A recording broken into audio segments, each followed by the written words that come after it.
Well, there's no doubt that children are the key to our future. And there's an old saying, there's no better gift to give a child than a family. But not every child has a family. So this morning we are going to look into the need for foster families and a statewide effort to help all children in need. It's the focus of First Lady Tonette Walker's initiative, Fostering Futures.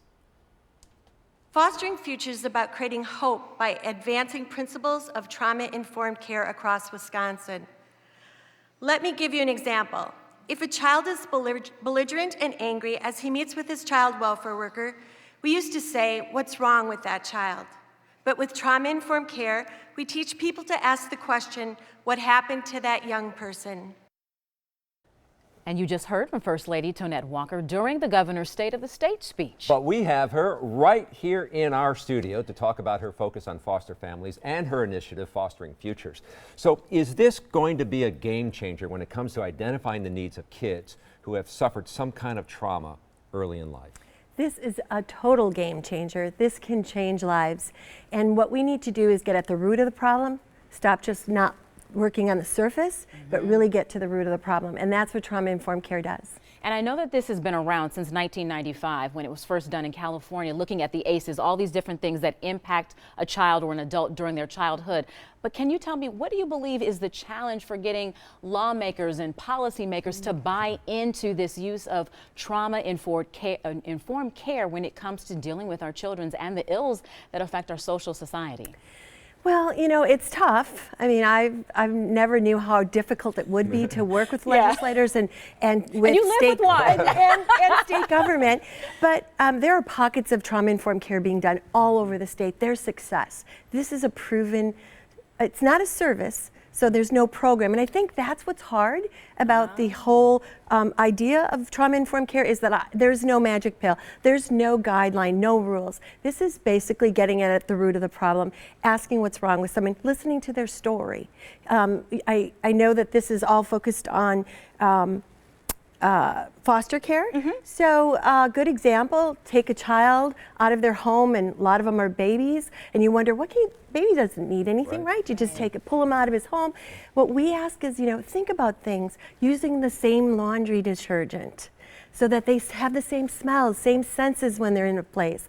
A child, maybe just asking the question, what do you do at night? Do you sleep with the light on?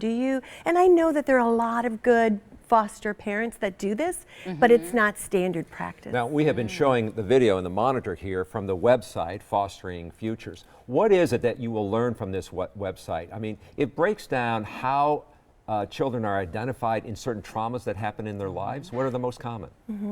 Well, there are 10 different there are 10 different traumas that we always look at. And it's not just trauma, it's toxic stress. Yes. It's the child who comes in every single day. Is that residual from the abuse or from... And with our website, we just break it down in normal language, only because this is not my field. Okay. So for me, this wasn't easy. It was hard. I had to hear it over and over again. And so what we wanted to do is we wanted to make a website that was really easy to go to, break it down, and then there's resources on it, on that website that you can find to where to go, what to do, how to do it. And so it's pretty basic. But it's good. Yeah. What was it that made you say, this is the initiative that I want to put my name to and I really want to put my effort behind? Well, in the beginning when I first started out and I was looking for initiatives, there were a lot of good ones that came to me. And so what we were told when we actually went to First Lady and Governor School, and we were told, make sure whatever you pick that you love, because if you don't, it won't go anywhere. And so I came back, met with a few people that started Fostering Futures with me, Dr. Angela Kieran and Lori Lombach, and we really came together, and what they said about trauma-informed care, I could understand that. So it wasn't this, this lingo, lofty thing, right? The lingo of the social worker or the caregiver, whatever. It was really easy things that I could do. So when you look at, you were part of the State of the State speech, what are you hoping that government can do? What do you need government to do?